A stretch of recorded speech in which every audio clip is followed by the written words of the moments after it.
নমস্কার বন্ধুরা, আবারও একটি নতুন ব্লগে আপনাদের সবাইকে স্বাগত। আমরা এখন দাঁড়িয়ে আছি বারাণসী স্টেশনের বাইরে। আগের পর্বে আপনাদের দেখিয়েছিলাম যে কিভাবে কলকাতা থেকে অযোধ্যা ঘুরে আসবেন, আর এই পর্বে অযোধ্যা থেকে বারাণসী হয়ে কলকাতা ফেরা হচ্ছে। তবে যারা কলকাতা থেকে বারাণসী আসতে চান তার জন্য আমি সমস্ত অ্যাভেলেবেল রুট বলে দেবো। প্রথমেই আমরা বারাণসী স্টেশন থেকে বেরিয়ে একটি অটো নিয়ে নিলাম গধুলিয়া চক যাওয়ার জন্য। স্টেশন থেকে অটোতে মোটামুটি 30 মিনিট মতো সময় লাগবে। আপনারা বারাণসী স্টেশনের ওভারব্রিজের ওপরে উঠলেই কিন্তু প্রচুর গাড়ির ড্রাইভার বা অটো চালক আপনাদের ধরবে যে আপনারা গধুলিয়া চক বা দশাশ্বমেধ ঘাট বা হরিশ্চন্দ্র ঘাট যাবেন কিনা। ক্ষেত্রে আপনারা একটু বার্গেনিং করে রেটটা ফিক্সড করে নেবেন।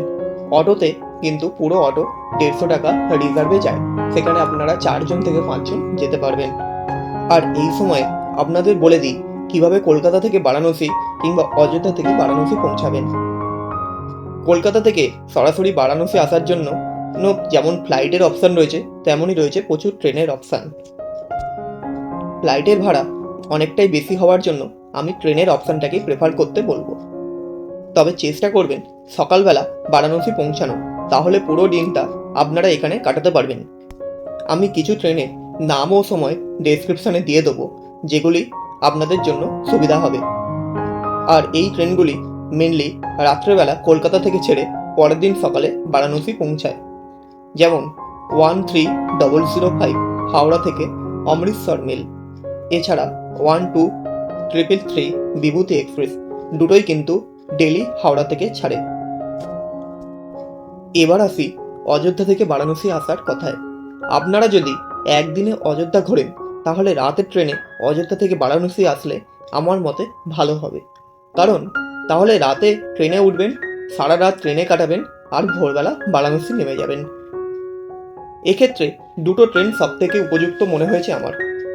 15054 ছাপড়া এক্সপ্রেস, এটি রাত 1:08 অযোধ্যা জংশন স্টেশন থেকে ছেড়ে সকাল 6:15 বারাণসী পৌঁছায়।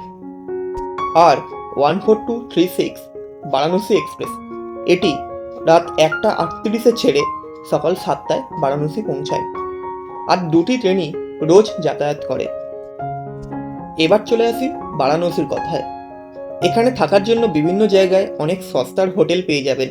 তবে আপনারা যদি গধুলিয়া চকের কাছে থাকেন তাহলে সেটি সব থেকে বেস্ট অপশান হবে, কারণ এখান থেকে পায়ে হেঁটে যেমন কাশী বিশ্বনাথ মন্দির যাওয়া যায়, এমনি দশাশ্বমেধ ঘাটও পৌঁছে যাওয়া যায়। আর এখানকার হোটেলগুলোতে নর্মালি দুপুর 12টা নাগাদ চেক ইন হয়, তবে আপনারা সকালবেলা এলেও কিন্তু এরা রুম অ্যাভেলেবেল থাকলে দিয়ে দেবে। আমরা একটু খোঁজাখুঁজি করে এই হোটেলটা নিয়েছি। এখানে রুম ভাড়া প্রত্যেক দিনের জন্য 1200 টাকা। আমি ডেসক্রিপশনে ফোন নাম্বার দিয়ে দেবো, চাইলে যোগাযোগ করে নিতেই পারেন।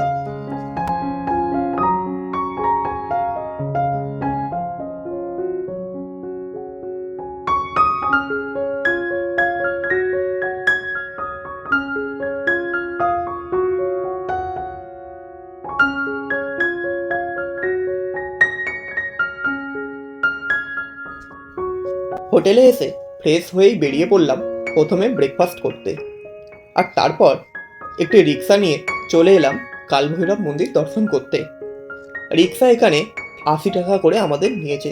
আপনারা বার্গেনিং করে নিলে হয়তো কিছু কম বেশি হতেও পারে। এখানে কিন্তু মোবাইল ফোন অ্যালাউ আছে।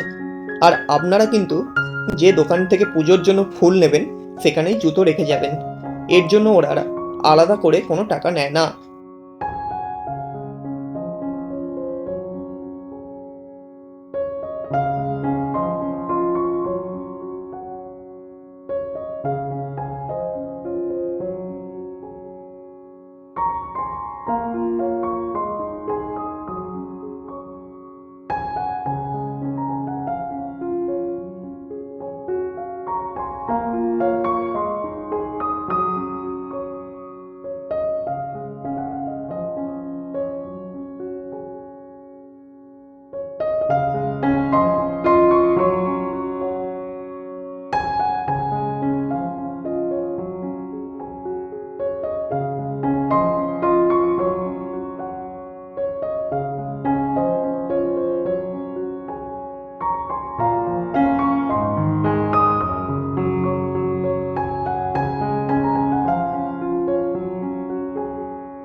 এই কালভৈরব মন্দির দর্শন করে আপনারা রাস্তা ক্রস করে 2 মিনিট হেঁটে চলে এলেই পাবেন মহামৃত্যুঞ্জয় মন্দির। এখানে ভিড় খুব একটা থাকে না, তাই আপনাদের মনের মতো করে সময় কাটিয়ে পুজো দিতে পারবেন।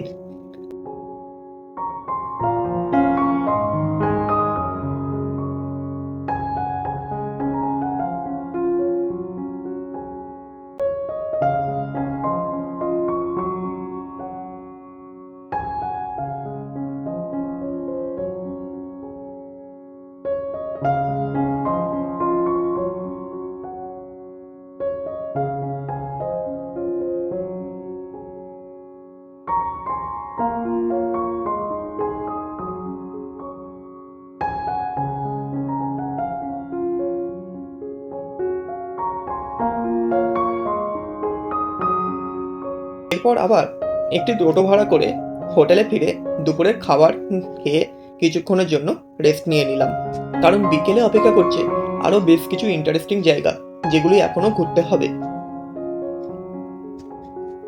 পরন্ত বিকেলে পায়ে হেঁটে বেরিয়ে পড়লাম দশাশ্বমেধ ঘাটের দিকে। এখান থেকেই আমরা পায়ে হেঁটে ঘুরে নেব অন্যান্য আকর্ষণীয় যে ঘাটগুলি আছে। এইখানে আমি একটা কথা বলে দিই, বারাণসীতে কিন্তু প্রায় সমস্ত ঘাটই কিন্তু ইন্টারকানেক্টেড, মানে আপনারা পায়ে হেঁটে সব ঘাটগুলি কিন্তু ঘুরতে পারবেন। আর এই সব ঘাটগুলির নাম আমি স্ক্রিনে দিয়ে দিলাম।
কিছুক্ষণ ঘোরাঘুরির পর এসে বসে পড়লাম দশাশ্বমেধ ঘাটের একটি ফাঁকা জায়গায়। এখানে অলরেডি প্রচুর মানুষ বসে পড়েছেন সন্ধেবেলার আরতি দেখার জন্য।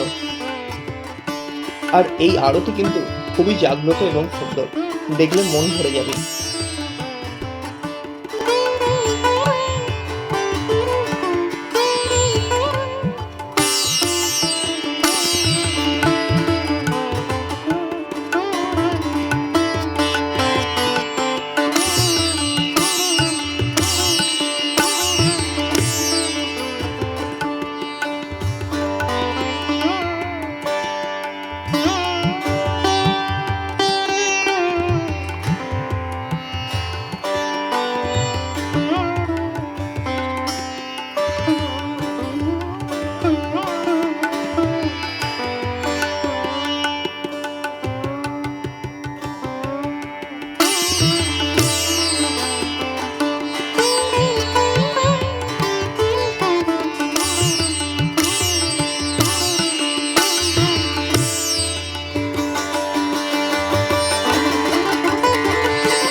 আরতির শেষে প্রসাদ নিয়ে পায়ে পায়ে এগিয়ে চললাম সন্ধেবেলার জমজমাট বারাণসী উপভোগ করতে।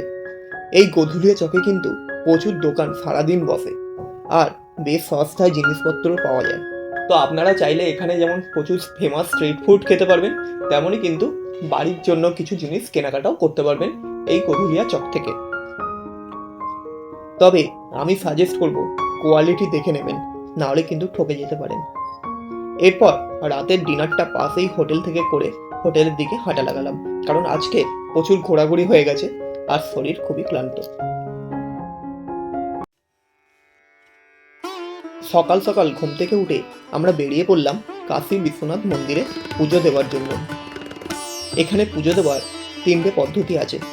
একটি হলো জেনারেল লাইন, যেহেতু কোনো টাকা লাগে না, আপনারা বাইরে থেকে প্রসাদ কিনে ভেতরে এসে লাইন দিয়ে পুজো দেবেন।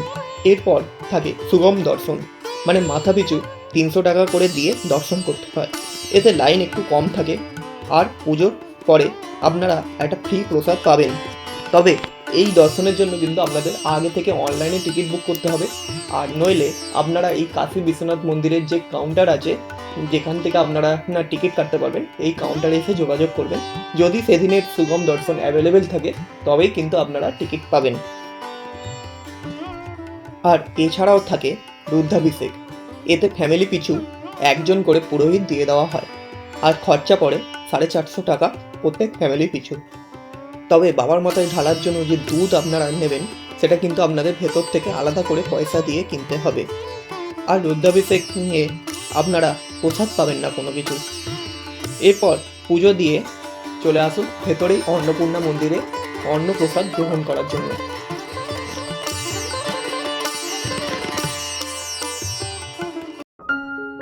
পূজা দিয়ে সকাল সকাল বেনারসের বিখ্যাত কিছু খাবার খোঁজ করে চলে গেলাম ব্রেকফাস্ট করতে। আপনারা চাইলে একবার মালাই টোস্ট আর বিখ্যাত লস্যি ট্রাই করে দেখবেন। এখানকার কম বেশি সব দোকানই একই রকম বানায়, আপনারা খেয়ে দেখতেই পারেন, কথা দিলাম মন ভরে যাবে। এবার রুমে ফিরে ফ্রেশ হয়ে বেরিয়ে পড়লাম লোকাল সাইট সিনের উদ্দেশ্যে। এখানে অটো বা 4 চাকা গাড়ি আপনারা ভাড়া নিতেই পারেন, দুটোতেই ভালো রকম বার্গেনিং করে তবেই রেট ফিক্সড করবেন। আর সব গাড়ি আপনারা গোধূলিয়া চকের সামনে থেকে পেয়ে যাবেন। অটোতে আমরা বার্গেনিং করে 1000 টাকায় ফিক্সড করেছি, আর 4 সিটার গাড়িগুলি বলছিল 2000 টাকা। আরেকটি কথা জেনে রাখুন যে এই লোকাল সাইট সিনগুলি কমপ্লিট করতে কম করে 7 থেকে 8 ঘন্টা টাইম লাগে, তো সেই জন্য সময় নিয়ে তবেই কিন্তু বেরোবেন। আমি একটি অটো ড্রাইভারের নাম্বার এই স্ক্রিনে দিয়ে দিলাম, আপনারা চাইলে কন্ট্যাক্ট করে নিতে পারেন, কারণ উনি বাঙালি আর বাংলা ভাষায় আমাদের বেশ ভালোভাবে সাইট সিনগুলি ঘুরিয়ে দেখিয়েছেন। প্রথমেই চলে এলাম 108 শিব মন্দির দর্শন করতে। এখানকার শান্ত পরিবেশ এক কথায় অনবদ্য।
এরপর চলে এলাম দুর্গা মাতা মন্দির।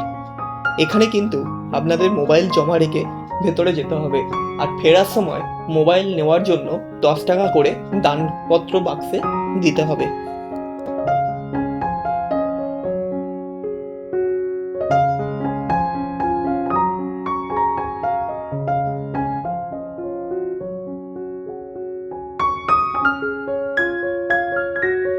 আর এরপরেই পায়ে হেঁটে চলে এলাম তুলসী মানস মন্দির। এটি কিন্তু একদম পাশেই রয়েছে। এই মন্দিরের দেওয়ালে তুলসী মানস রচিত রামায়ণ বর্ণিত আছে।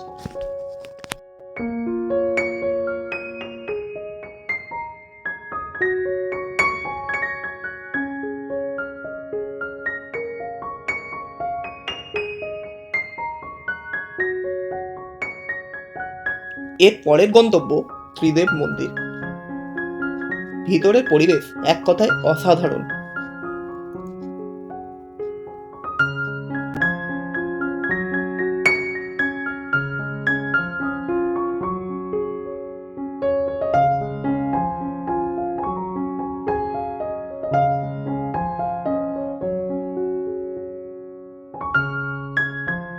এরপর সোজা চলে আসুন সংকটমোচন মন্দির।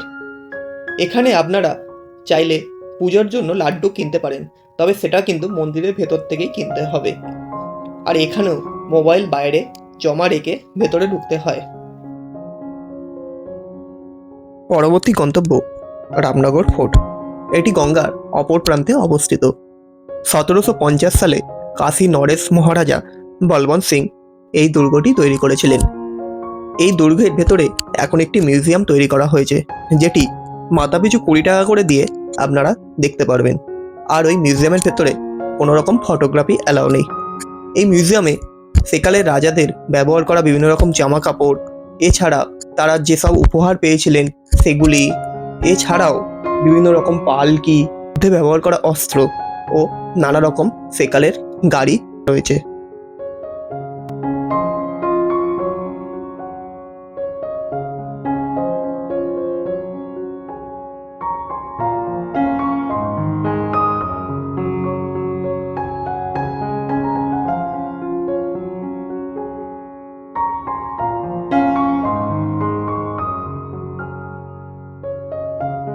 রামনগর ফোর্ট দেখে আমরা সোজা চলে এলাম বেনারস হিন্দু ইউনিভার্সিটির মধ্যে। এই ইউনিভার্সিটির মধ্যে যেমন ইঞ্জিনিয়ারিং, মেডিকেল পড়ানো হয়, তেমনি এগ্রিকালচারাল থেকে আরম্ভ করে অনার্স সব কিছুই কিন্তু পড়ানো হয়। আর এখানে প্রায় 64টির বেশি হোস্টেল রয়েছে, যেখানে 12,000-এরও বেশি এই স্টুডেন্ট কিন্তু থাকতে পারে।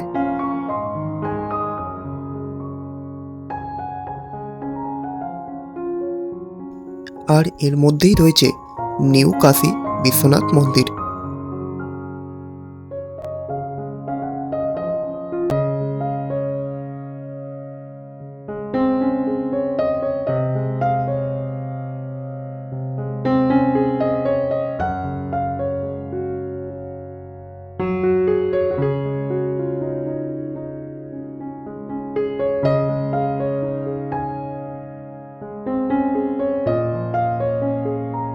এরপর আমাদের শেষ গন্তব্য সারনাথ। এটি বেনারস হিন্দু ইউনিভার্সিটি থেকে প্রায় 18 কিলোমিটার ডিস্টেন্সে। এখানে একটি বোধিবৃক্ষ আছে, তবে এটি আসল বোধিবৃক্ষ নয়। প্রথম বোধিবৃক্ষটি বুদ্ধগয়ায়, যার নিচে বুদ্ধদেব ধ্যান করেছিলেন এবং পরম জ্ঞান লাভ করেছিলেন। অশোকের পুত্র মহেন্দ্র এবং কন্যা সঙ্ঘমিত্রা সেই বোধিবৃক্ষটির ডাল নিয়ে বসিয়েছিলেন শ্রীলঙ্কায়, এবং শ্রীলঙ্কার থেকে আবার ডাল নিয়ে বসানো হয় সারনাথে, অর্থাৎ এটি তৃতীয় বোধিবৃক্ষ। এই সারনাথে বুদ্ধদেব বৌদ্ধ ধর্মের প্রচার শুরু করেছিলেন।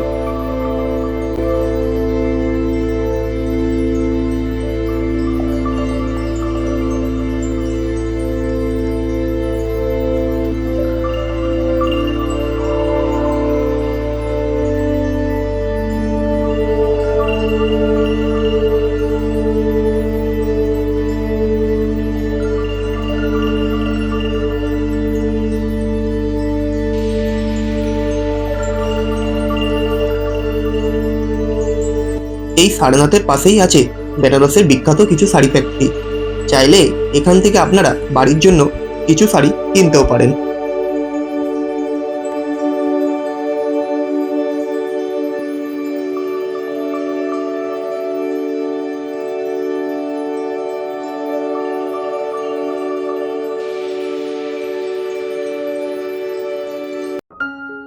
সাইট সিন থেকে ফিরে সন্ধেবেলায় চলে এলাম গধুলিয়া চকের মার্কেটে। এখান থেকেই আজ আমরা বাড়ির জন্য কিছু কেনাকাটা করব, আর তারপর কিছু খাওয়া দাওয়া করে সোজা চলে যাব আমাদের হোটেলে।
তৃতীয় দিনের সকালটা শুরু করব নৌকা বিহার দিয়ে। প্রায় আধ ঘন্টা এই বেনারসের গঙ্গায় নৌকায় ঘুরতে মন্দ লাগলো না। নৌকায় আমাদের 600 টাকা নিয়েছে। যদি আপনারা শেয়ার নৌকায় ঘোরেন তাহলে মাথা পিছু 100 টাকায়ও হয়ে যাবে।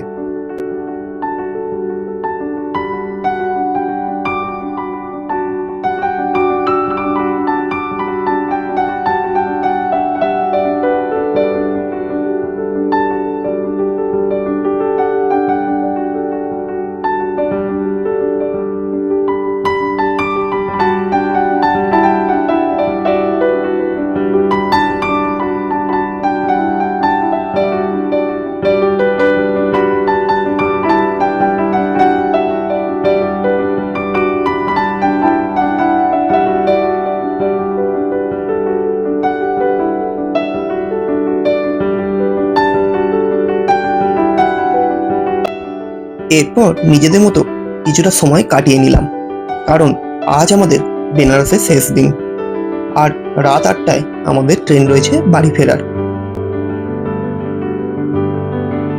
প্রতিটি জায়গায় খরচের হিসাব আমি ভিডিওর মধ্যেই বলে দিয়েছি, তাই আর আলাদা করে বললাম না। আমি ভিডিওর ডেসক্রিপশনে পুরো ডিটেলস দিয়ে দেবো, চাইলে আপনারা দেখে নিতেই পারেন। আর এই ছিল আজকের আমাদের বেনারস ভ্রমণের কাহিনী। যদি ভিডিওটি ভালো লাগে তাহলে কিন্তু লাইক শেয়ার করতে ভুলবেন না, আর চ্যানেলটিকে অবশ্যই সাবস্ক্রাইব করে রাখবেন পরবর্তী ভিডিওটি দেখার জন্য।